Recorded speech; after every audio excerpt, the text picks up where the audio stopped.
దాడికి భారత సైన్యం సిద్ధమైంది. అర్ధరాత్రి 1:44 దీనికి సంబంధించిన రక్షణ శాఖ ట్వీట్ కూడా పెట్టింది. దాంట్లో చాలా స్పష్టంగా మెన్షన్ చేసింది. క్రూయిజ్ మిసైల్స్ తోటి దాడి చేసింది. ప్రత్యేకించి కొన్ని టార్గెట్స్ని ఇండియన్ ఆర్మీ దాడి చేసింది. మురిట్కే, బహవాల్పూర్, గులీపూర్లో భారత సైన్యం దాడి చేసింది. భింబర్, చకామ్రు, కోట్లీలో కూడా ఈ దాడులు జరిగాయి. పాకిస్తాన్ ఒక్కసారిగా పాకిస్తాన్ వెన్నులో వణుకు మొదలైంది. అయితే ప్రతీకార దాడులు చేస్తామని చెప్పి మాత్రం ఒక భీకర ప్రకటన అయితే చేసింది. అవి బీరాలు పలికినట్టే. ఎందుకంటే పాక్ సన్నద్ధంగా లేదు అని మనకి తెలుసు. అలాగని పాక్ని ఉపేక్షించడానికి కూడా వీల్లేని పరిస్థితి. ఎందుకంటే పూంచ్, రాజౌరి సెక్టర్లో పాకిస్తాన్ సైన్యం కాల్పులు జరపడం, ఆ కాల్పులను సమర్థంగా భారత సైన్యం తిప్పికొట్టడం, భారత్ సిద్ధంగా ఉందన్న రక్షణ శాఖ ఈరోజు పూర్తి వివరాలు వెల్లడిస్తుంది. ఆపరేషన్ సింధూర్ అంటే పహల్గావ్ దాడికి ప్రతీకార దాడి ఉండదు, 15 రోజులు అయిపోయింది కదా, ఏమి కాదులే అని ఒక నిర్లిప్తంగాను అండ్ అంతర్జాతీయ సమాజంలో మనల్ని దోషిగా నిలబెట్టే ప్రయత్నం పాకిస్తాన్ చేస్తూ వచ్చింది. ఇన్ఫ్యాక్ట్ ప్రూఫ్ చూపించండి పహల్గావ్ దాడి వెనకాల పాకిస్తాన్ ఉందని చెప్పేసి కూడా అవతల నుంచి సవాల్ విసరటం. నిన్నటికి నిన్న మన 99 టీవీ డిబేట్లో పాల్గొన్న పాకిస్తాన్ సీనియర్ జర్నలిస్ట్ ఆయన కూడా అదిల్ బషీర్ కూడా ఆయన మాట్లాడుతూ, మీ దగ్గర ప్రూఫ్ ఉందా, చూపించండి, మీ దగ్గర ప్రూఫ్ లేదు, ఇది మీ మీద మీరే దాడి చేసుకొని మా మీద నింద మోపుతున్నారు అంటే ఇది ఒక నెరేటివ్ చాలా గట్టిగా బిల్డ్ చేసి అంతర్జాతీయ సమాజంలో పెనట్రేట్ చేయడానికి పాకిస్తాన్ అన్ని విధాలా ప్రయత్నించింది. ఒక పక్క వాళ్ళ ఆర్మీ చీఫ్ ఎక్కడున్నాడో ఎవరికి తెలియదు, వాళ్ళ ప్రధానమంత్రి రోగం బారిన పడి మంచం పట్టాడు అండ్ ఎక్కడికక్కడ ఆర్మీ దిశానిర్దేశం లేకుండా తయారైంది. ఒక 2000 మందికి పైగా రాజీనామాలు చేయటం, అసలు సన్నద్ధత విషయంలో, ప్రిపేర్డ్నెస్ విషయంలో, వార్ ప్రిపేర్డ్నెస్ విషయంలో పాకిస్తాన్ దగ్గర ఎలాంటి స్పష్టమైన రూట్ మ్యాప్ లేకపోవడం ఇవన్నీ కనిపిస్తున్నాయి. అయితే ఇనఫ్ టైం ఇచ్చింది గవర్నమెంట్ ఆఫ్ ఇండియా, భారత రక్షణ శాఖ ఇనఫ్ టైం ఇచ్చింది, త్రివిధ దళాలు కూడా కావాల్సినంత టైం ఇచ్చాయి. ఎక్కడన్నా ఒక రిపెంటెన్స్ ఉంటుందా పాకిస్తాన్ వైపు నుంచి? అబ్బే ఏం లేదు. వాళ్ళ వైపు నుంచి ఒక పశ్చాత్తాప ధోరణి లేదు, కనీసం ఒక ఖండన కూడా లేదు. ఇలా అన్యాయంగా టార్గెట్ చేసి, ఒక రిలీజియన్ని టార్గెట్ చేసి జరిపిన దాడులు కేవలం మత వైషమ్యాలు సృష్టించడానికి ఉద్దేశించి అదేదో వర్కౌట్ ఉందనుకుంటే కాస్త బూమ్రాంగ్ అయింది. అంతర్జాతీయ సమాజం కూడా పాకిస్తాన్ వైపే వేలెత్తి చూపిస్తోంది.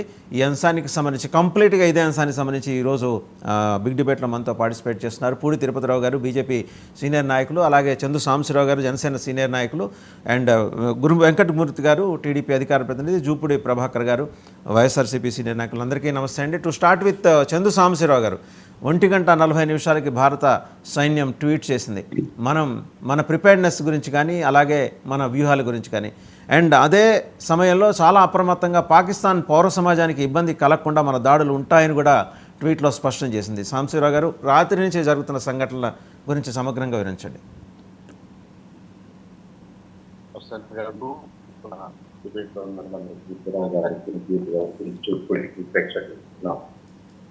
ఐ థింక్ దీంతో ప్రైజ్ ఉందని నేను ఇప్పుడు జరుగుతుందని అందరూ వెయిట్ చేశాను, కానీ జరగని మాత్రం షేర్ భారతదేశం, అలాగే ప్రపంచవ్యాప్తంగా ఈ టెర్రరిస్టులకు వ్యక్తంగా అన్ని పిల్లలు అందరి సివిలు కూడా కోరుకుంటున్నారు. ఎందుకంటే ఇది మన దేశానికే కాదు, పాకిస్తాన్ కూడా నష్టాన్ని కలిగించడానికి 5 సంవత్సరాలుగా మిలిటరీ చీలు వచ్చుకొని ఒక డెమోక్రటిక్ ఇవాల్వ్ కాలేక పాకిస్తాన్ ప్రజలు ఇబ్బందుతున్నారు. దానికి కారణం ఈ టెర్రరిస్ట్. సో వాళ్ళు ట్రోల్ చేయలేరు, మన రిపీట్ డిమాండ్స్ ని వాళ్ళు పక్కదో పెట్టారు కాబట్టి డైరెక్ట్ గా భారతదేశం ఏదో ఒకటి యాక్షన్ తీసుకోవాల్సినటువంటి పరిస్థితి ఎప్పటి నుంచో ఉంది, ఇవాళ. అయితే దాని సెప్టెంబర్ మూవ్మెంట్ పహల్గామ్ లో అమాయకుల్ని, టూరిస్టుల్ని, ఇప్పుడిప్పుడే కుదుటపడుతున్న జమ్మూ కాశ్మీర్ దాన్ని ఆర్థికంగా డెవలప్ చేయాలి, 376 రద్దు చేసి టైం ప్రతిపత్తిని లేదా అక్కడ ఆర్థిక మూలాలను డెవలప్ చేయాలని మనం ట్రై చేస్తుంటే, ఆ మూలాలను దెబ్బ కొట్టాలని చెప్పేసి ఈ టెర్రరిస్టులు ప్రయత్నించారు, రిపీటెడ్గా చేసి. ఆ పహల్గామ్ నుంచి తర్వాత మనం ఉపేక్ష, ఇక మంచితనానికి కూడా విలువ ఉండదు, మనం ఎందుకు చేస్తున్నామని మనకి అర్థం కాని పరిస్థితిలో మన ప్రజాన్ని తయారైంది. కాబట్టి ఐ థింక్ మన ప్రభుత్వాలు ప్రపంచవ్యాప్తంగా కూడా అన్నికలు దాన్ని గుర్తించి, కాబట్టి ఇవాళ భారతదేశం తీసుకున్నటువంటి ఈ ప్రిసైజ్ మిలిటరీ యాక్టివిటీ ఏదైందో ఈ ఆపరేషన్ సింధూర్లో బాగా ఐ థింక్ ఎవరు దీన్ని క్రిటిసైజ్ అవకాశం లేదు. మీరు ఇంట్రోలో చెప్పగానే ఇది it's not a sign first strike. మనం రిపీటెడ్గా దెబ్బలు తిని మన వ్యవస్థ ఆ లేనిపోయిన కాంప్లికేషన్స్ ని క్రియేట్ చేస్తున్నటువంటి ఈ టెర్రరిస్టుని ఏదో ఒక రోజు మనం ఆశ్చర్యం కూడా తీసేయాల్సిన అవసరం ఉంది. అదే పని మన ఈ వ్యూహకర్తలు కానివ్వండి, మన లీడర్షిప్ కానివ్వండి, గవర్నమెంట్ లో ఉన్న లీడర్షిప్ కానివ్వండి, చాలా క్యాలిక్యులేటెడ్ గా, చాలా ప్రాక్టికల్ గా, చాలా ఓపెన్ గా, ఇన్ఫాక్ట్ 1:45, 1:50 కల్లా అఫీషియల్ గా లెటర్ లోనే చెప్పారు ఏ టార్గెట్ ని ఏ టార్గెట్ చేశారో, ఏ బిల్డింగ్స్ టార్గెట్ చేశారు. We are not against Pakistani civils తోటి మనకి ఎలాంటి విభేదాలు లేవు. అలాగే పాకిస్తాన్ మిలిటరీని కూడా దీంట్లో ఇన్వాల్వ్ చేస్తారండి. ఇట్స్ ఓన్లీ టెర్రరిస్టులు, వాళ్ళ క్యాంప్స్, వాళ్ళ ట్రైనింగ్ క్యాంప్స్, వాళ్ళ ఆఫీసెస్, వాళ్ళ రెసిడెన్సెస్ మాత్రమే ఆ 9 టార్గెట్స్ లో ఉన్నాయని చెప్పేసి మన మిలిటరీ డైరెక్ట్ గా ఓపెన్ గా లెఫ్ట్ చెప్పింది. ఐ థింక్ ఈ ఫస్ట్ ఆపరేషన్ ని ఒక గ్రాండ్ ఇనిషియేషన్ గా మనం చూడాలి. పాకిస్తాన్ కూడా దీన్ని అవకాశంగా తిని వాళ్ళ దేశంలో ఉన్నటువంటి మెగా క్యాంపులను కూడా క్లీన్ చేయడానికి ఉపయోగించుకోవాలి దీన్ని. అంతేగాని ఏదేదో ప్రగల్భాలు, మేమేదో భారత్ నిదర్శనము చేస్తాము, దీన్ని ఇటు చేస్తాం అంటే ఇంకా పాకిస్తానీ ప్రజలను మీరు ఇబ్బందిన వాళ్ళు అవుతారు. పాకిస్తాన్ ఇంకా కుంగ తీసిన వాళ్ళు అవుతారు. ఇట్టే రోగ్ స్టేట్ అనే పేరు తెచ్చుకున్నారు. ఇంకా ఇంతకంటే కూడా దిగజారిపోయే పరిస్థితులు ఉంటాయి. అండ్ అస్టానిషింగ్లీ చందు సాంబశివరావు గారు, they are asking for proofs. నిన్న 99 టీవీ డిబేట్లో ఇస్లామాబాద్ నుంచి ఒక జర్నలిస్ట్ మిత్రుడు పార్టిసిపేట్ చేశారు, అదిల్ బషీర్ అని. ఆయన మాట్లాడుతుంటే ఆయన అంటాడు, మీ దగ్గర ప్రూఫ్ ఉంటే చూపించండి అని అంటాడు. అండ్ కౌంటర్గా ఆయన అంటున్నది ఏంటంటే, వాళ్ళ జాఫర్ ఎక్స్ప్రెస్ని బలూచిస్తాన్లో హైజాక్ చేసింది, 17 మంది ఆర్మీ జవాన్లని చంపేసిన దాని వెనకాల RAW రా ఉంది అంటాడు. నేను అడిగా, మీరు ఉంటే ప్రూఫ్ చూపించండి, మీరు అంటున్నారు కదా ఇంటర్నేషనల్ సెక్యూరిటీ కౌన్సిల్కి వెళ్దామని, you come with your proofs, మేము కూడా ప్రూఫ్స్ తోటి వస్తాం.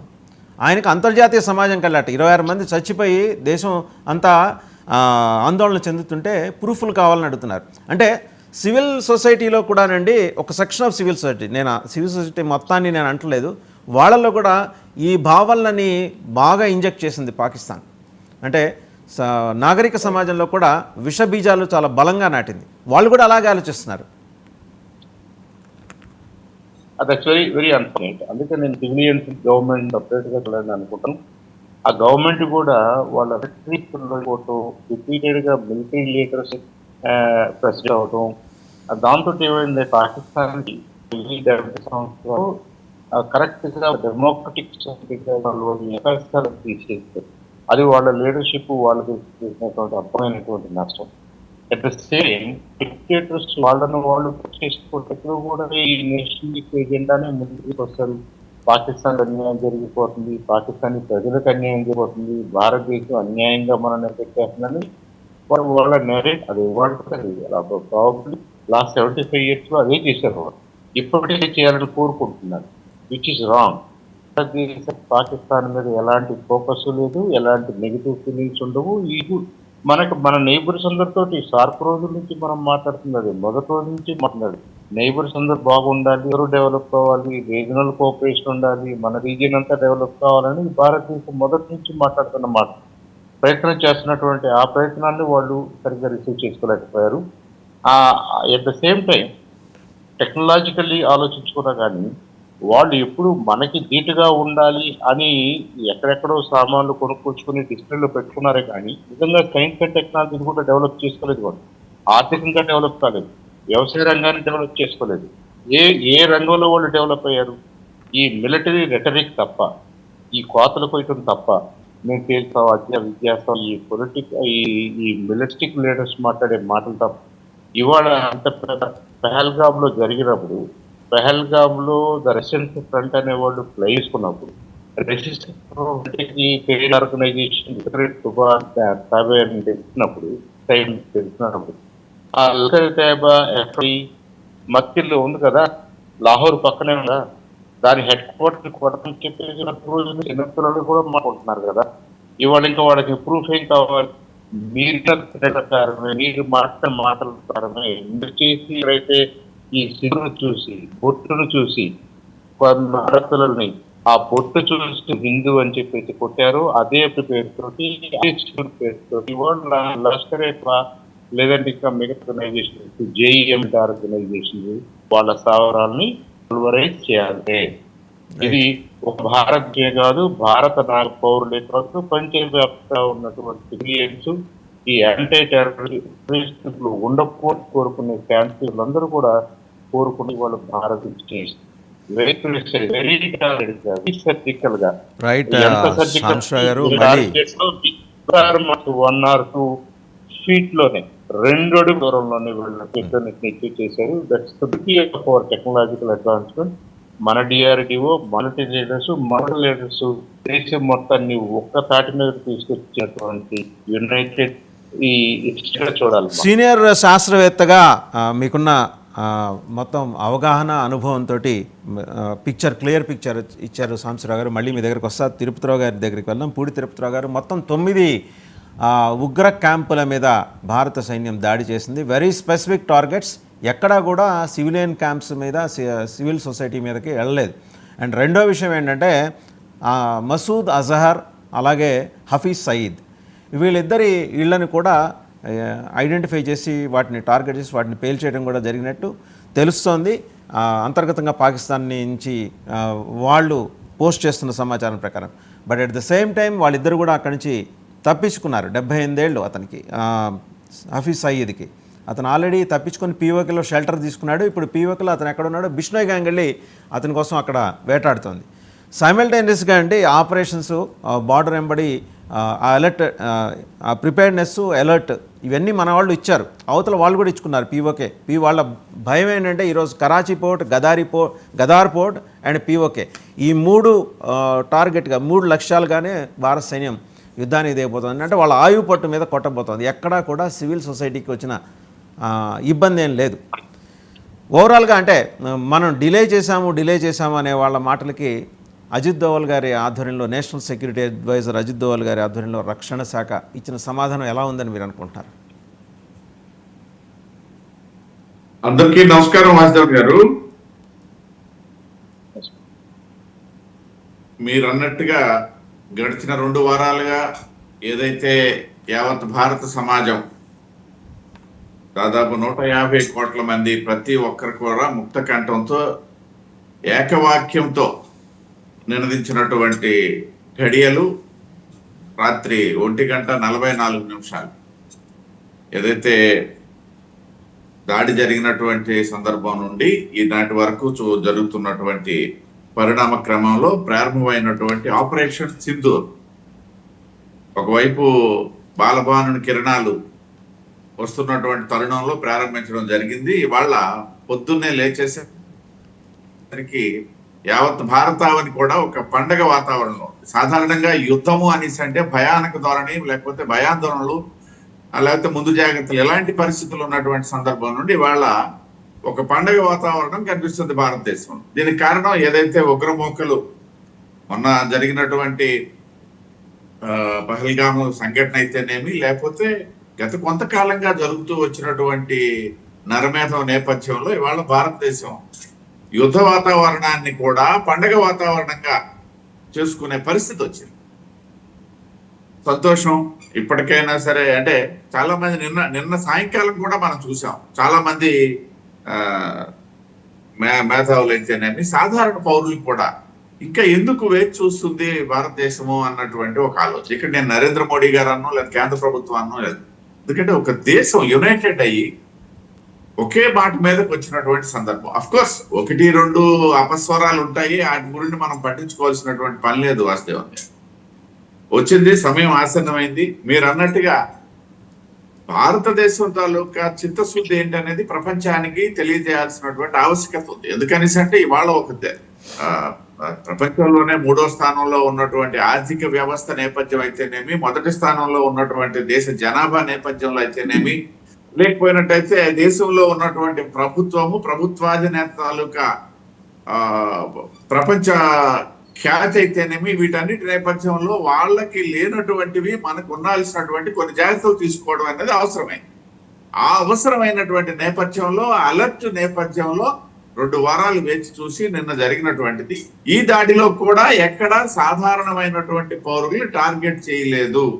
ఉగ్రవాద మూకల్ని, ఉగ్రవాద సంస్థల్ని, ఉగ్రవాద శిబిరాల్ని టార్గెట్ చేసి, ఉగ్రవాద నాయకుల్ని, ఉగ్ర మూకల్ని టార్గెట్ చేసి వెళ్ళినటువంటి ఏదైతే ఈ ఆపరేషన్ సింధూర్ ఉందో, ఇవాళ పొద్దున్నే దేశం గర్వించదగినటువంటి సందర్భం అని చెప్పి తప్పదు. ఇంకొక విషయం ఇక్కడ ఏదైతే ఇవాళ అంటే సాధారణంగా ఒక దేశం దాడి చేసేటప్పుడు ఇక్కడ దేశం మీద దాడి చేయలేదు. మనం ముందుగా మాట్లాడుకున్నట్టుగా ఓన్లీ ఉగ్రవాద స్థావరాలు, దాడి ఓన్లీ టెర్రర్ క్యాంప్స్ నే టార్గెట్ చేసి మాత్రమే చేశారు. ఇది ఓన్లీ టెర్రర్ క్యాంప్స్.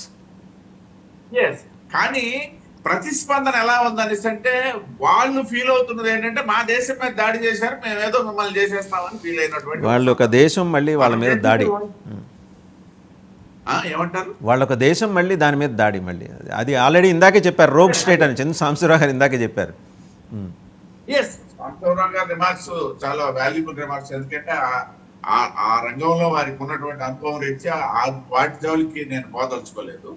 అయితే ఇవాళ పాకిస్తాన్ తాలూకా ధోరణి ఎలా ఉందనేసి అంటే, మనం చేసింది ఉగ్రవాద స్థావరాల మీద దాడి, నీకు చేతనైతే ఉగ్రవాదం ద్వారా నువ్వు కూడా నాశనం అయిపోయినటువంటి సందర్భంలో నువ్వు సపోర్ట్ చేయాల్సింది పోయి మా దేశం మీద దాడి చేస్తారా, మేమేదో చేసేస్తామని చెప్పేసి బీరాలు పలుకుతున్నటువంటి తరుణం ఏదైతే ఉందో, దీనికి భారతదేశం రాబోయే కొద్ది రోజుల్లోనే సమాధానం చెప్పబోతుంది. దీనికి సంబంధించి అంతర్జాతీయ సమాజం ఏదైతే ఉందో అన్ని దేశాలతో సహా ఎక్సెప్ట్ చైనాకి సంబంధించి వారికి ఉన్నటువంటి కొంత దురుద్దేశం నేపథ్యంలో, నేనేదో వేరే ప్రత్యేక పరిస్థితులు కూడా అన్నా, వారికి ఉన్నటువంటి కొన్ని దురుద్దేశాల నేపథ్యంలో ఏదైనా పాకిస్తాన్ వారికి ఉన్నటువంటి కొన్ని కాదండి, అన్ని దురుద్దేశాల నేపథ్యంలో అనాలి, కొన్ని కాదు. అన్ని దురుద్దేశాల నేపథ్యంలో అయినప్పటికీ భారతదేశంలో భారతదేశంతో డైరెక్ట్ గా వాళ్ళు చేసినటువంటి యుద్ధంలోనే వాళ్ళకి సత్తా లేక తోకముడిచినటువంటి సందర్భం మనం కొద్ది రోజుల కిందటే చూసాము. అలాంటిది వాళ్ళు ఏదో పాకిస్తాన్ కి సపోర్ట్ చేసి వీళ్ళ భారతదేశానికి ఏదో కీడు చేయగలరు అనేటువంటి పరిస్థితిలో భారతదేశం లేదు, భారతదేశంలో రాజ్య వ్యవస్థ లేదు, భారతదేశంలో పరిపాలకులు లేరు, ప్రజలు అంతకంటే లేరు, అప్రమత్తంగా ఉన్నారు. ప్రజలు సపోర్ట్ దేశ విదేశాల్లో ఉన్నటువంటి భారతీయులందరూ కూడా ఈవేళ గర్వించదగినటువంటి ఒక శుభతరుణం అని చెప్పేసి కీర్తిస్తున్నటువంటి సందర్భంలో ఇది ఒక ముందడుగైతే పడింది. రాబోయే రోజుల్లో తీవ్రవాదం అంతం, పాకిస్తాన్ అంతం అనేది మనం చేయాల్సిన పని లేదు, వాళ్లే అంతం అయిపోతున్నారు. వారి ఆర్థిక వ్యవస్థ ద్వారా అయితేనేమి, వాళ్ళ ఆర్థిక విధానాల ద్వారా అయితేనేమి, వాళ్ళ పరిపాలన విధానాలు, ప్రభుత్వ తాలూకా విధానాల ద్వారా వాళ్ళే అంతం అయిపోతున్నారు. బట్ భారతదేశం తాలూకా అంతం పాకిస్తాన్ అంతం కాదు, భారతదేశం తాలూకా పంతం తీవ్రవాదుల అంతం. ఇది మన తాలూకా ఖచ్చితమైనటువంటి దిశానిర్దేశం. ఆపరేషన్ సింధూర్ ద్వారా పొద్దున్నే ఇవాళ ప్రపంచానికి భారతదేశం ఇవాళ ఆ విషయాన్ని రైట్ అండి. ఒకసారి జూపూడి ప్రభాకర్ గారి దగ్గరికి వెళ్దాం. ప్రభాకర్ గారు చూశారు 1:40 భారత రక్షణ శాఖ చేసిన ట్వీట్. అండ్ మనం చాలా specific targets, not civilian societies, specific targets, ఉగ్రవాద శిబిరాలు 9ని ఐడెంటిఫై చేశారు. 9 వాటిలో ఒక 4 కంప్లీట్గా డిస్మాంటిల్ అయినాయి. అండ్ ఒకరిద్దరు కీలకమైన టెర్రరిస్టులు హఫీజ్ సయీద్ అండ్ మసూద్ అజహర్, వాళ్ళ ఇళ్లని కూడా నేలమట్టం చేశారు. But by the time they flood from that place అండి. ఈయనైతే పీఓకేలో ఉన్నాడు, పాక్ ఆక్యుపైడ్ కాశ్మీర్లో ఉన్నాడు. ఈ 78 ఏళ్ల ఆస్మా తోటి సఫర్ అవుతున్న ఉగ్రవాది హఫీజ్ సయీద్ అయితే పీఓకేలో ఉన్నాడు. బహుశా నెక్స్ట్ టార్గెట్ మరి కొన్ని గంటల్లో అతనే కావచ్చు అనేది. ఎందుకంటే అజిత్ దోవల్ గారు అనే ఆయన తుఫాన్ ముందు ప్రశాంతత, ఆయన ఏమీ చేయనట్టు నిష్క్రియాప్రత్వంతో ఉన్నట్టు బయట సమాజానికి కనిపిస్తారు ఆయన. బట్ ఆయన సైలెంట్గా ఉన్నాడంటే ప్రపంచానికి చెమటలు పట్టాలి. అటువంటి ఆపరేషన్స్ చేసిన ఒక అద్భుతమైన ఆఫీసర్, అంటే బహుముఖ ప్రజ్ఞాశాలి, multi talented, multi disciplinary personality. National security అడ్వైజర్గా ఆయన 2 వారాలు కామ్గా ఉన్నాడంటే దాని అర్థం ఏంటంటే, ఈరోజు ఉదయం తెల్లవారుజామున 1:44 నుంచి మనం చూస్తూ వస్తున్న సంఘటనలు. ఏమంటారు జూపుడి గారు? ముందుగా మీకు ప్యానెల్లో ఉన్నటువంటి పెద్దలు సాంబశివరావు గారికి, తిరుపతిరావు గారికి, మన మిత్రులు ఇంకో మిత్రుల పేరు తెలుగుదేశం నాయకులు అనుకుంటాను, వారికి, వెంకట గురుమూర్తి గారు, ప్రధానంగా 99 టీవీ ప్రేక్షకులందరూ కూడా so how to take a revenge అనేది ప్రధానమంత్రి దాదాపు 2 వారాల నుంచి చేస్తున్నటువంటి ఎక్సర్సైజ్ని భారతదేశం మొత్తం, ప్రపంచ దేశాలు మొత్తం కూడా గమనిస్తూనే ఉన్నాయి. ఎందుకు డిలే అవుతుంది రివెంజ్ తీసుకోవడంలో అనే ఒక ప్రశ్న దేశంతా వ్యాపించి ఉన్నటువంటి సమయంలో జరిగినటువంటి ఆపరేషన్ సింధూర్, అది ఏకుజోనా అని అనుకోవచ్చు, లేకపోతే మనం అర్ధరాత్రి అని అనుకోవచ్చు. ఈ పెహల్గాం దాడిని తీవ్రంగా ఖండిస్తూ మరణించినటువంటి అమాయక కుటుంబాలకి న్యాయం జరగకపోతే ఇంకా మన బార్డర్లో మన ఫోర్సెస్ ఎందుకు అనే ఒక క్వశ్చన్ కూడా మనలోనే మనకి ఏర్పడినటువంటి నేపథ్యం. ఇంటర్నేషనల్గా అనేక దేశాలతోటి సంబంధాలు పెంచుకున్నటువంటి నాకు తెలిసి ఫస్ట్ ప్రధానమంత్రిగా మన మోడీ గారిని చూస్తాం. ఈవెన్ నెహ్రూ ఉన్నప్పుడు కూడా ఇన్ని దేశాలు తిరిగి ఇన్ని దేశాల అధినేతలతోటి లేకపోతే ప్రజలతోటి సంబంధాలు, అంటే వీటన్నిటిని మనం బయలాటరల్లో వీళ్ళు చూడాల్సిన అవసరం ఉంది. డాక్టర్ బాబాసాహెబ్ అంబేద్కర్ చెప్తాడు, ధర్నా చేయలేని పని ఒక డైలాగ్ చేస్తుంది అంటాడు. మోడీ గారు డైలాగ్ని ఏ విధంగా వాడుకుంటూ వచ్చాడో ఈ యుద్ధ నేపథ్యాన్ని కూడా బ్లేమ్స్ వచ్చినప్పటికీ చాలా క్లియర్గా త్రివిధ దళాలతో కూర్చొని రిపీటెడ్గా మాట్లాడుకోవటం, వాళ్ళకి పూర్తి స్వేచ్ఛనివ్వటం, ఇది మనం టీవీల ద్వారా, పేపర్ల ద్వారా, మనకున్నటువంటి మీడియా సమాచారాల ద్వారా, మిగతా వాటి ద్వారా మనం చూసినటువంటి నేపథ్యం కనబడుతూ ఉంది. మిడ్ నైట్ జరిగినటువంటి ఈ స్ట్రైకింగ్స్ ఏవైతే ఉన్నాయో నాకు తెలిసి పాకిస్తాన్ సివిలియన్స్ మీద జరిగినటువంటి స్ట్రైకింగ్స్ కావు. Being a mechanical engineer who work for the ministry of defence, ఒక 18 years మినిస్ట్రీ ఆఫ్ డిఫెన్స్లో వీటిలో పనిచేసినటువంటి ఆయుధాలు తయారు చేసే ఒక కర్మాగారంలో పనిచేసినటువంటి సెంట్రల్ గవర్నమెంట్లో మనం వాడినటువంటి క్రూయిజులు కానీ ఇవన్నీ కూడా ఇవి టార్గెటెడ్ ఫర్ ది వాళ్ళకున్నటువంటి ఉగ్రవాద క్యాంపులకి టార్గెట్ చేశారు. ఉగ్రవాద క్యాంపుల్ని జనరల్గా బార్డర్లో రోజు జరిగే ప్రక్రియ ఇది ప్రత్యేకంగా ఈరోజు మనం చేసాము, ఏదో ఎక్కడో సివిలియన్స్ పాకిస్తాన్ పీపుల్ ఏమైనా ఇబ్బంది పడ్డారు అనుకుంటే కాదు. ఇది ఆ బార్డర్లో అప్పుడప్పుడు వాళ్ళు మన మీద జమ్మూ కాశ్మీర్ మీద లేకపోతే కొన్ని పాయింట్స్ మీద బాంబేలో జరిగిన అటాక్ కానీ ఇలాంటివి చేసినప్పుడు ఇమ్మీడియట్గా రియాక్షన్ కోసం ఓర్చుకునేటువంటి కొన్ని క్యాంపులు మన దగ్గర నోటెడ్ అయి ఉన్నాయి. వాళ్ళు ఎక్కడెక్కడ ఉంటారు, ఎవరి దగ్గరికి వచ్చిపోతుంటారు, ఇవన్నీ కూడా it is well known. So రాత్రి జరిగినటువంటి ఈ స్ట్రైకింగ్స్ ఏవైతే ఉన్నాయో దీన్ని భారత ప్రజలందరూ కూడా ఆహ్వానిస్తూనే ఉన్నారు. ఎందుకు ఆహ్వానిస్తున్నారంటే యుద్ధాన్ని కోరుకున్నట్టు కాదు. అసలు ప్రతీకారం అనేది లేకపోతే, మనం కౌంటర్గా చేయకపోతే, అంటే మనము ఎంత సహనంగా ఉన్నా శత్రువు మన మీద చేస్తున్నటువంటి దాడుల్ని మనం తిప్పికొట్టలేకపోతే మనం ఇంకా ఎంతకాలం వెయిట్ చేయాలి అన్న ధోరణిలోకి ప్రజలు వెళ్ళిపోయినటువంటి దేశంగా ఈ 2 వారాల్లో మనం 24 తర్వాత ఈరోజు 7 దాకా చూస్తూ ఉన్నాం. దాదాపు నియర్ అబౌట్ 2 weeks. సరే, ఇక్కడ ప్రధానమైనటువంటి పాయింట్ ఏంటంటే నాకు తెలిసి భారత్ తనంతట తాను యుద్ధాన్ని కోరుకోవట్లేదు. అసలు ఇది యుద్ధం చేసే సమయం కూడా కాదు ఇది. ఎందుకంటే మనం ఒక 3 yearsగా మనం చూస్తూ ఉన్నాం రష్యాని కానీ ఉక్రెయిన్ కానీ. అసలు ఒక 2 దేశాలు యుద్ధాలు చేసుకుంటున్నాయన్న సంగతి కూడా ప్రపంచం మర్చిపోయి వాళ్ళ చేతుల్లో ఉన్నట్టు ఫోన్లోకి, దాని రీల్స్లోకో లేకపోతే ఇంకో దానిలోకి వెళ్ళిపోయి ఎంజాయ్ చేస్తూ ఉన్నారంటే అసలు యుద్ధం అనేది పక్కింట్లో జరుగుతున్నదని మనం మర్చిపోతున్నటువంటి నేపథ్యంలోకి సమాజం ఎందుకో నెట్టబడింది. ఇది మనకి ఆహ్వానించదగినటువంటి అంశం కాదు. అట్లానే మనం చూసినట్లయితే ఇక్కడ మన పక్కనే ఉన్నటువంటి ఇజ్రాయెల్ కానీ లేదా అక్కడ ఉన్నటువంటి అవి కూడా నాకు తెలిసి ఉగ్రవాద క్యాంపులే. వాళ్ళకి ఉన్నటువంటి దానిలో అక్కడ ఒక 1 year నుంచి యుద్ధం జరుగుతూనే ఉంది. ఇప్పుడు భారతదేశం పాకిస్తాన్ కూడా యుద్ధంలోకి వస్తే 2 పూర్ కంట్రీస్ వాళ్ళు మనం దిస్ ఇస్ ఓన్లీ అప్కమింగ్. ఒక 75 సంవత్సరాలు అయిపోయినప్పుడు కూడా, లేదా యుద్ధంలో వేరే చేసుకుంటే మా దగ్గర ఇన్ని హెలికాప్టర్లు ఉన్నాయి, మా దగ్గర ఇన్ని విమానాలు ఉన్నాయి, మా దగ్గర ఇన్ని, వాళ్ళకున్న ఒకే ఒక శక్తి ఏంటంటే వాళ్ళు న్యూక్లియర్ బాంబ్స్ని తయారు చేసి పెట్టుకున్నారు. మిగతా వాటిలో కంపేర్ విత్ మిగతా ఆర్మ్డ్ ఫోర్సెస్లో దేంతో కూడా మనకు భారతదేశానికి వాళ్ళు ఈక్వల్గా రాలేరు.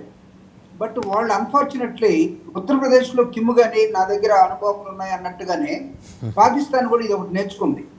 నేను అనుభవం వేస్తాను, నాకు కొన్ని ప్రాంతాలను నేను ఐడెంటిఫై చేసుకున్నాను, ఒక 25 నగరాలు నా దగ్గర ఉన్నాయి, ఆ రోడ్ మ్యాప్ కూడా చూపిస్తూ వాటి మీద మనం కూడా మనల్ని ట్రాప్ చేస్తున్నట్టుగా వాళ్ళు కనబడుతూ ఉన్నారు. అయితే వాళ్ళు ఫుల్ ఫ్లెడ్జ్డ్గా లేరు.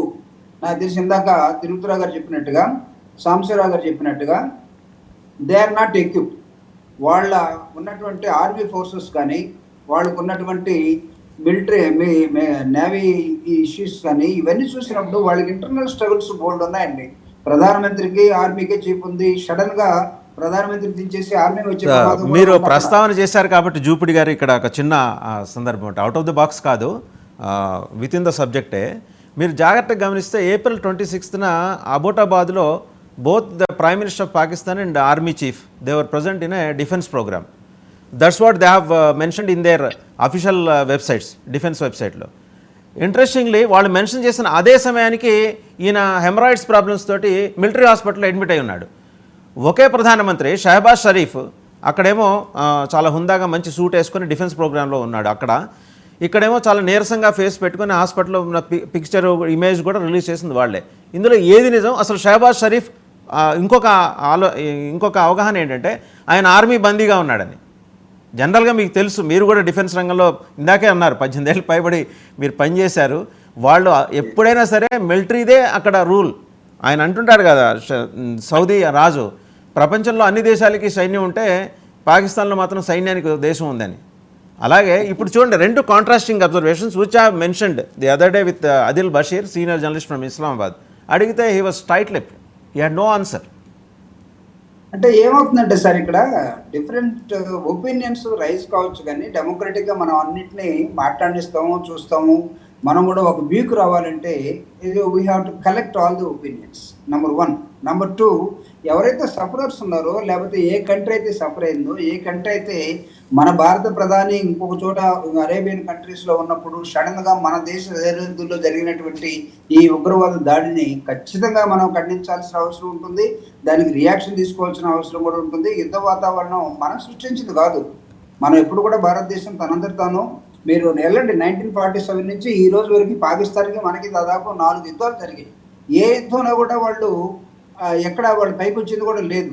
బట్ వాళ్ళకి ఏంటంటే డిస్టర్బెన్స్ చేయటం అనేది వాళ్ళకి స్ట్రాటజిక్గా వాళ్ళు ఎంచుకున్నారు. ఆ డిస్టర్బెన్స్ ట్రాప్లో మనం అప్పుడప్పుడు పడిపోయినటువంటి నేపథ్యాలు ఉన్నప్పుడు కూడా మనం దాని మీద పై చేయి సాధిస్తూ వస్తూ ఉన్నాం. వాళ్ళకి forces Pakistan except terrorist forces తప్ప వాళ్ళకు ఉన్నటువంటి మిలిటరీ ఆపరేటెడ్ ఫోర్సెస్ పెద్దగా మనతోటి ఈక్వల్గా వచ్చే అంశం లేనే లేదు. ఎక్కడ మీరు చూసినట్లయితే మన వాళ్ళు కొంతమంది ప్రెస్ మిత్రులు కూడా, కొంతమంది అనలిస్టులు కూడా చూపిస్తూ ఉన్నారు, మనకి ఇన్ని యుద్ధ ట్యాంకులు ఉన్నాయి, మనకి ఇన్ని హెలికాప్టర్లు ఉన్నాయి, లేకపోతే వాళ్ళకి ఇన్ని క్రూయిజ్లు ఉన్నాయి. తర్వాత చూపిస్తే వాళ్ళు దేనిలో ఈక్వల్గా ఉన్నారంటే ఓన్లీ మన దగ్గర అణుబాంబుల్లో ఉన్నారు. అది పెద్ద ఇష్యూ కాదు. దాన్ని తయారు చేసి పెట్టుకొని కుంటోడు కానీ క్రాస్ రోడ్లో కూర్చొని నేను లేస్తే మనుషులు కాదు, నా దగ్గర ఒకటి ఉంది అని చెప్తే దాన్ని మనం భయపడిపోయి చేసేది కాదు. బట్ భారతదేశం నాకు తెలిసి తనంతర తారుగా యుద్ధాన్ని కోరుకోవట్లేదు, కానీ జరిగినటువంటి దానికి ఖచ్చితంగా ప్రాయశ్చిత్తం వాళ్ళు అనుభవించాల్సిన అవసరం ఉంటుంది. దీని మీద పాకిస్తాన్కి సంబంధించినటువంటి నాయకులు కానీ, అభిమానులు కానీ, లేకపోతే బోల్డ్ మంది మాట్లాడచ్చండి. బట్ వూండెడ్ కంట్రీ ఏదైతే ఉందో, వూండెడ్ కంట్రీకి అసలు ఏమీ చేయకుండా ఉన్నటువంటి చూడటానికి వెళ్ళినటువంటి టూరిస్టులు కానీ, లేకపోతే పిలిగ్రిమిస్టులు కానీ మీ ఇష్టం వచ్చినట్టు చంపేస్తే ఈ భారతదేశం బాటలు కానీ ఇంకొక దేశంలో కానీ జరిగిన ఊరికే మనం అనుకుంటూ ఉంటాం. మీరు ఇంకో కంట్రీ వెళ్ళారు అనుకోండి, ఇంకో కంట్రీ వెళ్ళినప్పుడు అక్కడ అందమైనటువంటి సుందర నగరాలని, ప్రాంతాలని చూడటానికి వెళితే అక్కడ ఆ దేశంలో ఉన్నటువంటి టెర్రరిస్టులు లేదా వాళ్ళకు పడకు వీళ్ళందరినీ కాల్ చేసి వెళ్ళిపోతూ ఉంటే సభ్య సమాజం కామ్గా ఊరుకుంటుందా? No. It the question of the prestige question ఆ దేశానికి వస్తుంది. రైట్. ఒకసారి జూపిడి గారు, మనం ప్రస్తుతం జూపిడి గారు ఒకసారి విజువల్ చూస్తున్నాం. పాకిస్తాన్లోని పాక్ ఆక్రమిత కాశ్మీర్ బహవల్పూర్ ఆసుపత్రుల దగ్గర అత్యవసర పరిస్థితి. ఏది క్షిపణి దాడుల తర్వాత, భారత క్షిపణి దాడుల తర్వాత అంటే వాళ్ళని అత్యవసరంగా అక్కడికి తరలిస్తున్నారు గాయపడ్డ వాళ్ళని. ఇది కూడా పీఓకే. మనం ముందరే ఇంట్రోలోనే చెప్పుకున్నట్టు మన లక్ష్యాలు 3: PoK, Karachi port, Gwadar port. Very specific. 1971 గురించి మీకు సమగ్రమైన అవగాహన ఉంది. కరాచీ పోర్ట్ని కంప్లీట్గా డిస్మాంటిల్ చేసింది భారత సైన్యం. ఈరోజు గదార్ పోర్ట్ అనేసరికి గజ వణుకుతోంది చైనా, ఎందుకంటే దాని మీద రూపాయి పెట్టిన ప్రతి రూపాయి చైనాదే. సో పాకిస్తాన్ కొత్తగా కోల్పోయేది, నష్టపోయేది ఏం లేదు, కానీ భారీగా నష్టపోయేది చైనా. అలాగని చైనా ప్రతీకార దాడికి దిగే పరిస్థితిని ఇవాళ అంతర్జాతీయ సమాజం ఒప్పుకోదు. అంటే ఇక్కడ ఒక అంశాన్ని మనం ఇంటర్నేషనల్ అఫైర్స్ని మనం సీరియస్గా గమనిస్తే, డివైడెడ్ వరల్డ్లో ఒక్కొక్క దేశానికి అగ్రరాజ్యాలుగా పిలువబడుతున్నటువంటి ఒక్కొక్క దేశం సపోర్ట్ చేస్తూ వస్తున్నాయండి. అన్ఫార్చునేట్లీ మనకి నెహ్రూ గారి టైం నుంచి ఉన్నటువంటి రిలేషన్స్ విత్ యుఎస్ఎస్ఆర్, భారతదేశానికి ఉన్నటువంటి సంబంధాలు, అట్లనే పాకిస్తాన్ చైనాతో ఏర్పరచుకున్నటువంటి సంబంధాలు, ఈ రెండు కూడా మనం దృష్టిలో పెట్టుకొని చూడాల్సిన అవసరం ఉంది. ఇప్పుడు యూరోపియన్ కంట్రీస్, మనం ఉక్రెయిన్లో జరుగుతున్నటువంటి యుద్ధాన్ని యూరోపియన్ కంట్రీస్ అన్ని కూడా సపోర్ట్ చేస్తూ ఉన్నా, వాళ్ళు ఆ క్యాంప్లో చేరాలి లేదా ఆ క్యాంప్లో చేరితేనే ఈ యుద్ధం చేయగలరు. స్మాల్ కంట్రీస్ అవన్నీ కూడా మన స్టేట్ అంతా కూడా ఉన్నటువంటి ఇవి. బట్ డివైడెడ్ యుఎస్ఎస్ఆర్ వచ్చేసిన తర్వాత ఒక 15 రాష్ట్రాలుగా మొత్తం దేశం అంతా విడిపోయిన తర్వాత అక్కడ ఉన్నటువంటి నాకు తెలిసి అప్పుడున్నటువంటి పెరిస్ట్రాయికో అండ్ గ్లాస్నోస్తో అని తీసుకున్నటువంటి ఆ దేశ అధ్యక్షుడు, ఈరోజు మనం అమెరికా రష్యాను చూసి ప్రపంచం మొత్తం భయపడుతుంది అనుకుంటే, ఎక్సెప్ట్ వార్ టెక్నాలజీ తప్ప మిగతా వాటిలో ఏమీ లేదు. వాళ్ళు కూడా పేదరికంలోకి వెళ్ళిపోయారు. రష్యా మొత్తం ప్రపంచం అంతా విస్తరించేసి పాప అక్కడ ఉన్నటువంటి యూత్ కూడా ఎటు వెళ్ళిపోయారో అర్థం కావట్లేదు. But China is a consolidated one. ఇక్కడ మనం చూడాల్సింది ఏంటంటే, the main difference, China is consolidating but వేరే other countries are dividing themselves.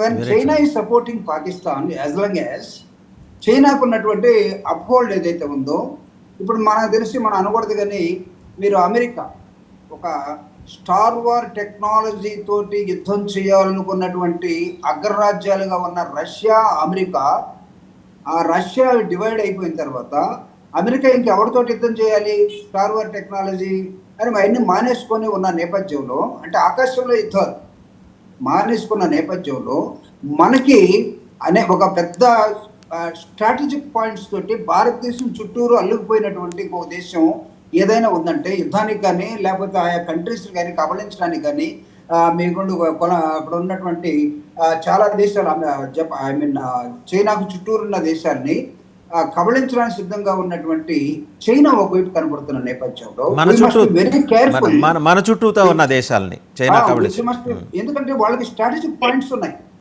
ఎక్కడెక్కడ మన దేశంలో కూడా చైనా క్యాంప్స్ ఉన్నాయి. బార్డర్లో ఉన్నటువంటి సముద్ర తీరాల్లో వాళ్ళ క్యాంప్స్ పెట్టుకొని సిద్ధంగా ఉన్నారు. ఈవెన్ అమెరికాకి ఉన్నాయి, వాళ్ళకి ఉన్నాయి, మనకి లేవు మన దేశంలో, లేదా పాకిస్తాన్ వాళ్ళకి లేవు పాకిస్తాన్ దేశంలో. It's valuable information. జూపిడి గారు మళ్ళీ మీ దగ్గరకు వస్తా, ఒకసారి వెంకట గురుమూర్తి గారి దగ్గరికి వెళ్దాం. చాలా స్ట్రాటజిక్ పాయింట్స్ బోత్ సాంబశివరావు గారు, జూపిడి గారు, బికాస్ ఆ రంగాల్లో వాళ్ళు నిష్ణాతులు.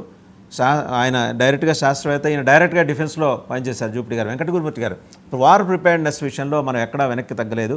అలాగే ప్రస్తుతం విజువల్ చూస్తున్నారు, POK పాక్ ఆక్రమిత కాశ్మీర్లో మన క్షిపణి దాడుల తర్వాత ఆసుపత్రుల దగ్గరికి మొత్తం ఆర్మీ జవాన్లని, అక్కడికి ఆర్మీ గాయపడ్డ వాళ్ళని అక్కడికి తరలిస్తున్న దృశ్యాలు అవి.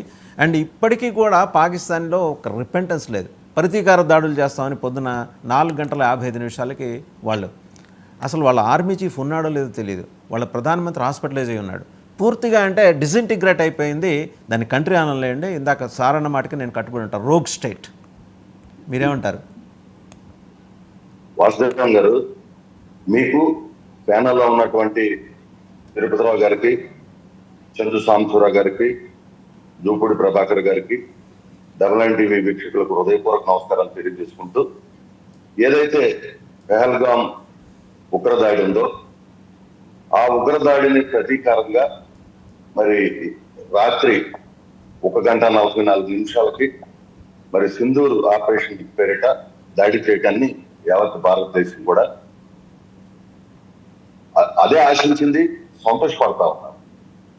ఎందుకంటే ఇవాళ భారతదేశంలో మరి ఏదైతే ఉగ్రవాదులు ఉన్నారు, పాకిస్తాన్ ఉగ్రవాదులు అనేక సందర్భాల్లో ఇష్టం వచ్చినప్పుడల్లా, వాళ్ళకి సమయం కుదిరినప్పుడల్లా దాడులు చేసి వందలాది మందిని చంపేస్తా ఉంటే, ఇవాళ మనం ఊరుకోవాలా? బొంబాయిలో చూసాం ఏ విధంగా దాడి చేసి ఏ విధంగా చేశారనేది చూసాం, పెహల్గాంలో చూసాం, అనేక సందర్భాలు చూస్తున్నాం. దీన్ని మనం ఎందుకు ఉపయోగించాలి? ఇవాళ భారతదేశం రాజనీతి, ధర్మయుద్ధం. ఎందుకంటే ఎవరైతే ఉగ్రవాదులు మనల్ని ఇబ్బంది పెడతారో వాళ్ళే టార్గెట్ చేసి దాడులు చేశారు. పాకిస్తాన్కి ఏంటంటే బాధ, దీన్ని బట్టి ఇవాళ యావత్ ప్రపంచానికి ఒక విషయం తేటతలం అవుతుంది. ఈ ఉగ్రవాద దాడులను పెంచి పోషిస్తుంది పాకిస్తానే. వాళ్ళ యొక్క పూర్తి సహాయ సహకారాలతోనే ఇవి జరుగుతున్నాయి. కాబట్టి ఇవాళ చైనా కావచ్చు, ఇంకేదైనా కావచ్చు, ఇవాళ ఆలోచన చేయాల్సిన అవసరం ఉంది. ఎందుకంటే టెర్రరిస్టులు కావచ్చు, ఉగ్రవాదులు కావచ్చు, వీళ్ళు వివిధ దేశాల్లో ప్రతిబంధన కలగతాయండి. వాళ్ళని నిరోధించాల్సినటువంటి బాధ్యత వాళ్ళ ప్రపంచం మొత్తం మీద కూడా ఉంది. కాబట్టి మనం ఈ తీసుకున్నటువంటి మన దేశం తీసుకున్న నిర్ణయం, మన సైన్యం తీసుకున్నటువంటి నిర్ణయం ఏదైతే ఉందో దాన్ని ఖచ్చితంగా మరి అందరూ కూడా హర్షించాలి, ఆహ్వానించాలి, దాన్ని సమర్థించాల్సినటువంటి అవసరం ఎంతైనా ఉంది.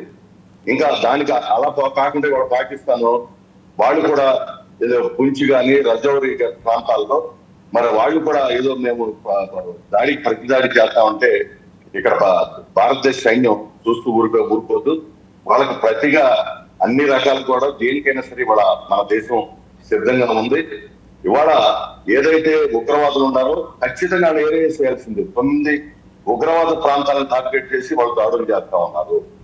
ఆ దాడులు పూర్తిగా మరి విజయవంతం కావాలని, ఉగ్రవాదులు మొత్తం కూడా మరి మొత్తాన్ని నిర్మూలించాలని నేనైతే మనస్ఫూర్తిగా కోరుకుంటున్నాను. ఇంతకు ముందు డిబేట్ లో కూడా మీరు అన్నప్పుడు కూడా నేను చెప్పాను, దాడికి పెద్దాడి ఖచ్చితంగా జరగాల్సిందే సార్ అని చెప్పి నేను ఆ రోజు వెరీ ఫస్ట్ డే దాడి జరిగిన మరుసటి రోజు మీరు డిబేట్లో ఉన్నప్పుడు ఏమాత్రం మీరు అంటే సంశయించలేదు, ఖచ్చితంగా ఇమీడియట్గా జరగాలన్నారు. రైట్, అంటే మనకు డిఫరెంట్ స్ట్రాటజిక్ పాయింట్స్ ఉంటాయి కాబట్టి అవన్నీ అవగాహన చేసుకొని ఇవాళ దాడికి దిగాం మనం. కాదు సార్, ఎందుకు జరగాలంటే ఒక కుటుంబంలో ఒక వ్యక్తికి ఏదైనా ఇబ్బంది వస్తే ఆ కుటుంబం పడే బాధ మనం చూస్తూ ఉంటాం.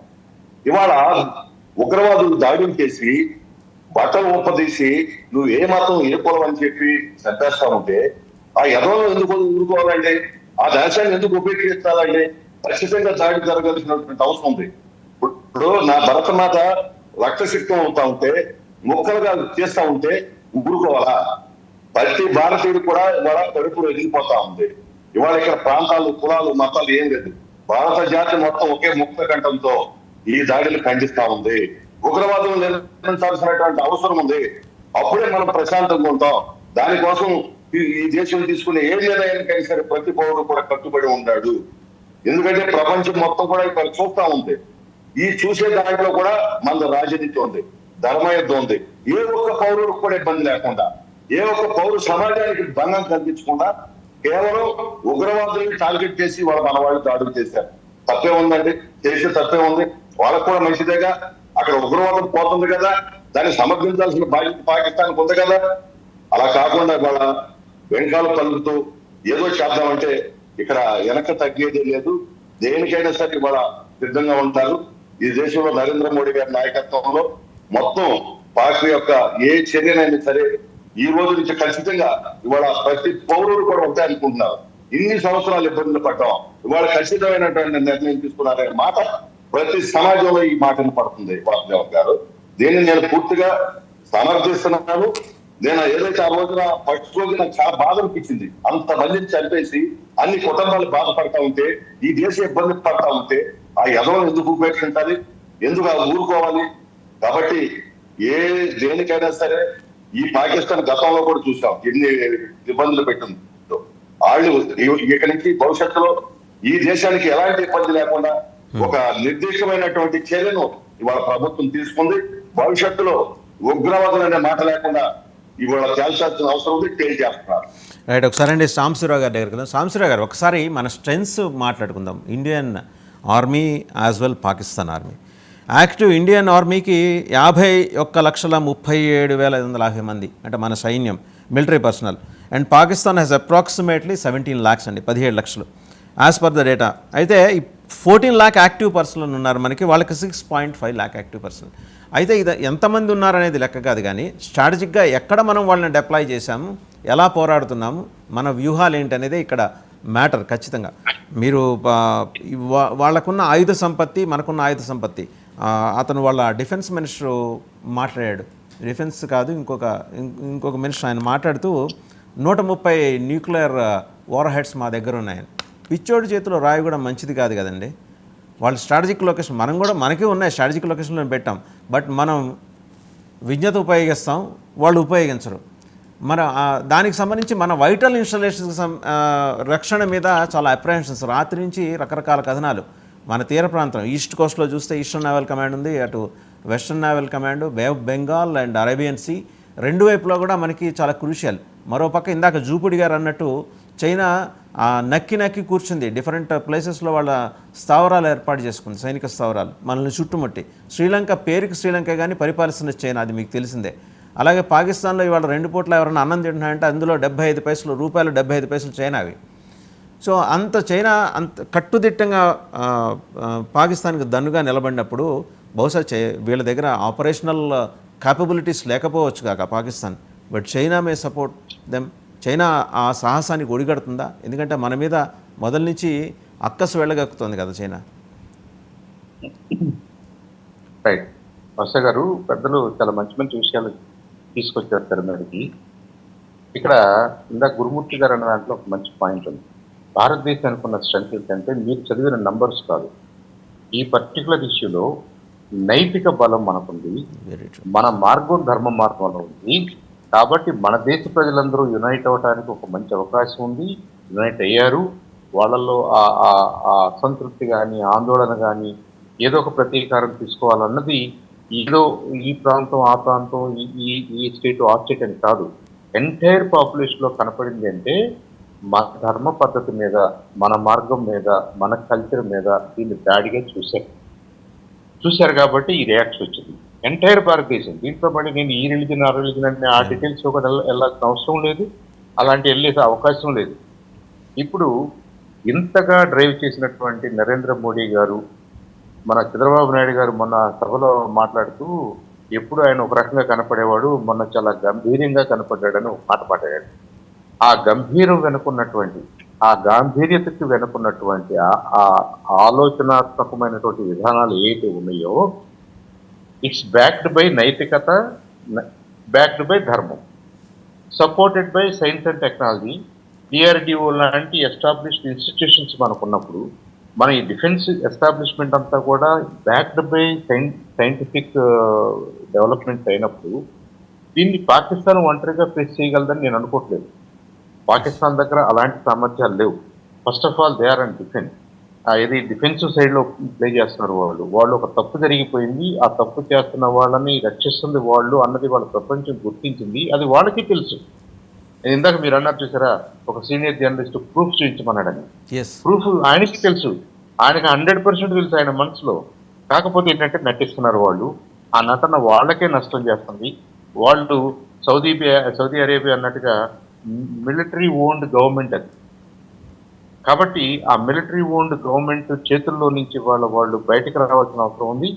ఒక డెమోక్రసీగా, ఒక డెమోక్రటిక్ గవర్నమెంట్ ని ఎస్టాబ్లిష్ చేసుకుని ఒక డెమోక్రటిక్ సొసైటీగా ఇవాల్వ్ అవ్వాల్సిన. Hello mic check 1 2 3.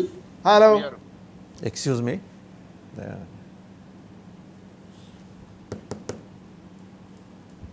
మనం ధర్మ మార్గంలో ఉన్నాం, మనకి నైతిక బలం ఉంది, నంబర్స్ సైంటిఫిక్ సపోర్టు మన వైపునే మెరుగ్గా ఉంది. దానికంటే బలమైనటువంటి నైతిక సామర్థ్యం మన దగ్గర ఉంది, ఎకనమిక్ సామర్థ్యం మన దగ్గర ఉంది.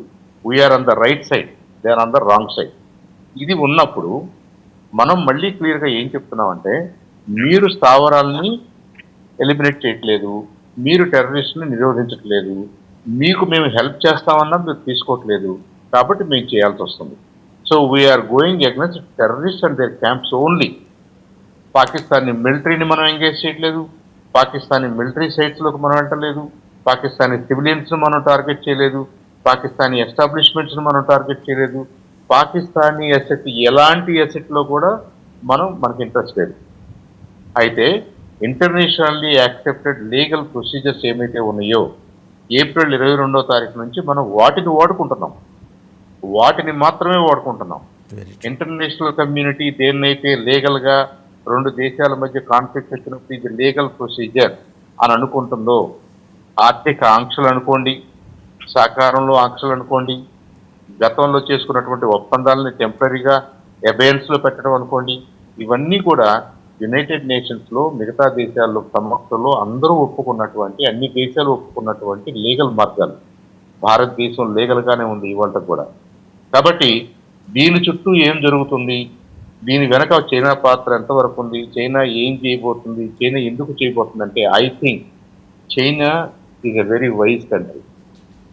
వాళ్ళు వాళ్ళ ఆర్థిక పరిస్థితులు, వాళ్ళ వ్యాపార సంబంధాలు, వాళ్ళ సత్సంబంధాలని ప్రపంచవ్యాప్తంగా విస్తరించుకోవాలని చూస్తున్నారే కానీ ఒక పాకిస్తాన్ లాంటి ఒక టెర్రరిస్టులు సపోర్ట్ చేస్తున్న సందర్భంలో చైనా అంత గుడ్డిగా వచ్చి వాళ్ళని సపోర్ట్ చేసి వాళ్ళు కూడా అంటే మీరు అన్నదాంతో నేను పూర్తిగా ఏకీభవిస్తాను సార్. బయట ఒకటే గాదర్ పోర్ట్ వాళ్ళు నిర్మించిన తర్వాత they have some strategic points to combat with Indian sub continent అనే ఒక ఆర్డర్ పెట్టుకొని వాళ్ళు దిగుతున్నారు. అలాగే మన చుట్టుముట్టి శ్రీలంకలో ఆల్మోస్ట్ అన్ని పోర్ట్లు వాళ్ళవే, అండ్ రోడ్ బెల్ట్ ఇనిషియేటివ్ మొత్తం కంప్లీట్గా టేకప్ చేసింది వాళ్ళే. ఓ పక్క బంగ్లాదేశ్కి కూడా వాళ్ళు పరోక్షంగా సహకారం అందిస్తున్నారు. ఎప్పుడూ నోరు లేవని ప్రపంచ మేధావి యూనస్ మహమ్మద్ కూడా మొన్న మాట్లాడాడు. నోబెల్ శాంతి బహుమతి గ్రహీత అని పేరు తెచ్చుకున్న ఆయన కూడా మనకంట ఆ చికెన్ నెక్ ఉంది, ఆ చికెన్ నెక్ని ఇలా పట్టుకొని నొక్కేస్తే మన తలెగిరిపోయి మొండెం ఒక్కటే భారతదేశంలో మిగులుతుందట.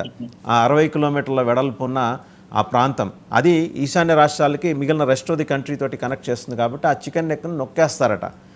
ఇప్పుడు భారత సైన్యం ఒక బేఫిటింగ్ రిప్లై ఎలా ఇవ్వబోతోందంటే అకార్డింగ్ టు సోర్సెస్ చిట్టగాంగ్ వరకు మనం విస్తరించుకుంటూ వెళ్దాం, బంగ్లాదేశ్ ఎక్కువ మాట్లాడితే ఇంకో 1500 కిలోమీటర్లు. అప్పుడు మహమ్మద్ యూనస్ ఎక్కడ ఉంటాడండి? రైట్. అంటే వెల్ మీకు అలాంటి ఆవేశం రావటంలో తప్పలేదు. నేను అంత దూరం కూడా వెళ్ళను. My primary concern is to defend India 100%. ఏది సివిలియన్ లైఫ్లు కానివ్వండి, మన ఎస్టాబ్లిష్మెంట్ కానివ్వండి, మన సైనిక అసెట్స్ కానివ్వండి, మన సంబంధాలు కానివ్వండి, మన ప్రపంచంలో మనకున్న సంబంధాలను కూడా ప్రొటెక్ట్ చేసుకోవడం మన బాధ్యత. కాబట్టి we are limited to that only. Aggression అనేది మన డిఎన్ఏలో లేదు. మనం ఎప్పుడు కూడా వేరే వాళ్ళ ప్రాంతాలను ఆశించము, వేరే వాళ్ళ ప్రాంతాల జోలికి వెళ్ళాం. ఇవాళ కూడా I think India is committed to that. India ఇవాళ కూడా నో ఫస్ట్ స్ట్రైక్ కమిట్ అయ్యి ఉంది. ఇండియా ఇవాళ కూడా నో థర్డ్ పార్టీ ఇంటర్వెన్షన్కి కమిట్ అయ్యి ఉంది. కాబట్టి ఇది పాకిస్తాన్ ప్రభుత్వం మీద మనం ఒత్తిడి తీసుకురావడానికి, పాకిస్తాన్లో ఉన్న టెర్రరిస్ట్ క్యాంపుల్ని అంతం చేయడానికి మనం చేస్తున్నటువంటి పాకిస్తానీ ప్రజలకు పనికొచ్చే very specific and confined targets అండి. అదే మీరు అనేది కరెక్టే, very specific and confined targets. Pakistani ప్రజలకు పనికొచ్చేటువంటి ఒక ఎక్సర్సైజ్ మనం చేస్తున్నాం in our defence, in our self respect. కాబట్టి దీంట్లో వేరే దేశాలు వేలు పెడతాయని నేనేం అనుకోవట్లేదు. ఈ చిన్న రీజన్ కోసం ఈ అర్థం పర్థం లేని టెర్రరిస్ట్ గ్రూపుల్ని ప్రొటెక్ట్ చేయడం అనే ఈ గేమ్లో పాకిస్తాను ఎట్లాగూ దానికి ఎలా బయటపడాలో తెలియని పరిస్థితులు ఇరుక్కుంది. కాబట్టి ఈ మునీర్ అనే అతను ఆర్మీ చీఫ్ ఎక్కడున్నాడో తెలియకపోవడానికి కారణం ఏంటంటే ఆయన డ్రీమ్ అట. ఆయన ఒరిజినల్లీ ఫ్రమ్ బంగ్లాదేశ్ సంబంధించినటువంటి ఆ ఎన్సిసిలో ఉన్నాడు. కాబట్టి ఆయన ప్రెసిడెంట్ అయ్యి ఈస్ట్ పాకిస్తాన్ని వెస్ట్ పాకిస్తాన్ని ఒకటి చేసి రెండింటికి ఆయన ప్రెసిడెంట్ అవ్వాలన్నట. దానికి మరి యూనస్ గారు కూడా ఏమన్నా హెల్ప్ చేస్తాడేమో మనకు తెలియదు. ఇవన్నీ కూడా బయటకు వస్తాయి. But right now our concern ఈ టెర్రరిస్ట్ ఎవరైతే ఉన్నారో వాళ్ళను మనం డెఫినెట్ గా we have to teach them a lesson. In the process Pakistani ప్రభుత్వం మీద ప్రెజర్ తీసుకురావాలి. పాకిస్తానీ ప్రజలకు కూడా అర్థమయ్యేలాగా దీన్ని చెప్పాలి. మనం we are not against them, we will support them when needed. We have been supporting them all along. At the same time వాళ్ళల్లో మార్పు రావాలి. వాళ్ళ ప్రభుత్వాలను మార్చుకోవాలి. వాళ్ళ ప్రభుత్వాలు మోర్ డెమోక్రటిక్ గా వ్యవహరించే విధంగా చూసుకోవాల్సిన బాధ్యత కూడా పాకిస్తానీ సివిక్ సొసైటీకి ఉంటుంది.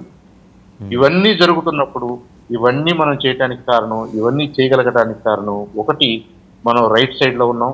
We are on the side of the righteousness. Number 2, we're backed by the entire country, entire world. ఎవరైతే శాంతిని కోరుకుంటున్నారో వాళ్ళందరూ కూడా మనల్ని బ్యాక్ చేస్తున్నారు. Number 3, if necessary to use force.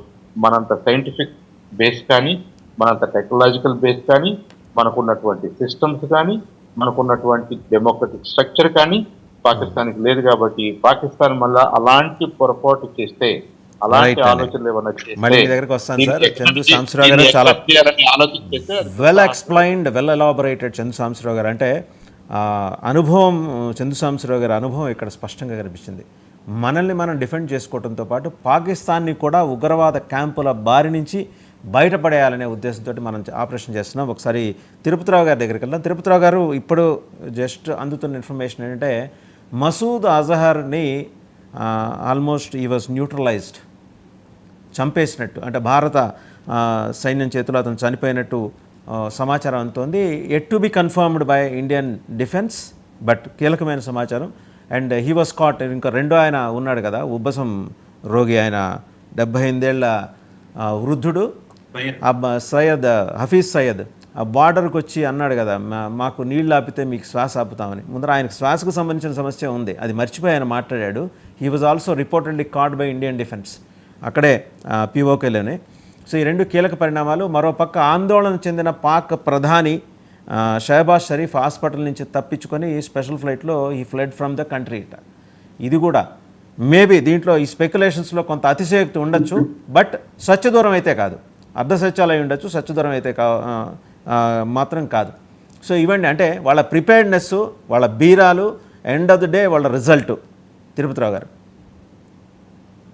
ఇది మీరు సత్యదూరం అన్నారు, సత్యదూరం అయితే అవదు అన్నారు. నేనేమంటాను అనేసి అంటే, ఇవాళ కాకపోతే రేపు జరిగేవే అవి, అంతకంటే ఇంకా పెద్ద టైం అయితే లేదు వాళ్ళు. There is no time. ఒకటి నేను సాంబశివరావు గారి రిమార్క్స్ వాల్యుబుల్ రిమార్క్స్ అయితే, ఒకటి ఏంటనేసి అంటే, ఇప్పుడు ఉన్నటువంటి పరిస్థితుల్లో ఆ ప్రజల జోలికి మనం వెళ్ళము అని చెప్పేసి వారు చెప్తున్నారు. కానీ వాళ్ళు తెచ్చుకుంటే ఖచ్చితంగా అదే జరుగుతుంది, తప్పదు. వాళ్ళు ఉన్నటువంటి పరిస్థితుల నేపథ్యంలో వాళ్ళు గనక సంయమనంతో ముందుకెళ్తే ఒకలా ఉంటుంది, వారు చెప్పిందే జరుగుతుంది, మనకు అవసరం లేదు. కానీ అదే పరిస్థితి లేనప్పుడు వాళ్ళు బీరాలు పలికి మళ్ళీ ఎదురుదాడికి, లేకపోయినట్టయితే ఒకవైపు చైనా ఉంది కదా మాకు అన్నటువంటి ఆలోచనతో వెళ్తే ఖచ్చితంగా ఏది జరిగినా జరగవచ్చు. ఎందుకంటే చేతిలో ఉండదు ఆ తర్వాత పరిస్థితి.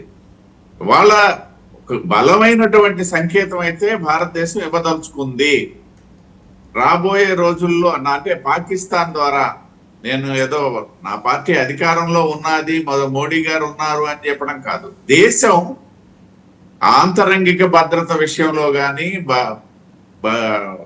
బాహ్య ప్రపంచంతో ఉన్నటువంటి సంబంధాల నేపథ్యంలో కానీ రాజీ పడే ప్రసక్తి లేదనేది ఈ సంఘటన ద్వారా మనం గడిచిన 15 రోజులుగా చూస్తున్నాం. వాళ్ళ సింధూర్, ఆపరేషన్ సింధూర్ స్టార్ట్ అయిందని చెప్పడం 15 రోజులుగా మన తాలూకా ఆలోచన ధోరణి ఆ విధమైనటువంటి వ్యక్తపరుస్తుంది. చైనా తాలూకా ఇన్వాల్వ్మెంట్ మున్న భారతదేశం ఎట్టి పరిస్థితుల్లో ఉపేక్షించదు అనే దగ్గరికి ఇవాళ మన తాలూకా విదేశాంగ విధానాన్ని తీసుకోవడం జరిగింది. కాబట్టి ఖచ్చితంగా అయితే మనం చెప్పగలం, మన టార్గెట్ ఏదైతే ఉందో ఈ ఉగ్రవాదము, తీవ్రవాదం నశించాలి. ఈ నేపథ్యంలో ఎవరు అడ్డం వచ్చినా సరే వాళ్ళు తగినటువంటి మూల్యాన్ని చెల్లించక తప్పదు అనేది ఇవాళ భారతదేశ విధానంగా మనం చెప్తాం. థ్యాంక్ యూ తిరుపతిరావు గారు, చందు సాంబశివరావు గారు, వెంకట గురుమూర్తి గారు, జూపూడి ప్రభాకర్ గారు. ఈరోజు నిజంగా ఈ ప్యానల్ మొత్తం ఏకతాటి మీదకి వచ్చింది. పొలిటికల్ డిఫరెన్సెస్ ఏవి ఉన్నా కూడా అవి మన అంతర్గతంగా మనం మాట్లాడుకునే విషయాలు. But when it comes to the nation, మేమంతా ఒక్కటే, మనమంతా ఒక్కటే అనే ఒక మెసేజ్ అయితే చాలా స్పష్టంగా వెళ్ళింది. ఇది నిజంగా వెల్కమింగ్ డెవలప్మెంట్, ఆహ్వానించదగిన పరిణామం. సో అందరికీ కూడా ప్యానల్లో ఉన్న వాళ్ళు కూడా వెల్ రెప్యూటెడ్, వాళ్ళ రంగాల్లో వాళ్ళు నిష్ణాతులు. చందు సాంబశివరావు గారు శాస్త్రవేత్త, నాసాలో చేశారు. జూపూడి గారు దాదాపు 2 decades he was into defence, సమగ్రమైన అవగాహన ఉంది జియో పొలిటికల్ అఫైర్స్ మీద. తిరుపతిరావు గారు యాజ్ వెల్ వెంకట గురుమూర్తి గారు, అందరికీ ధన్యవాదాలండి. So let's look forward.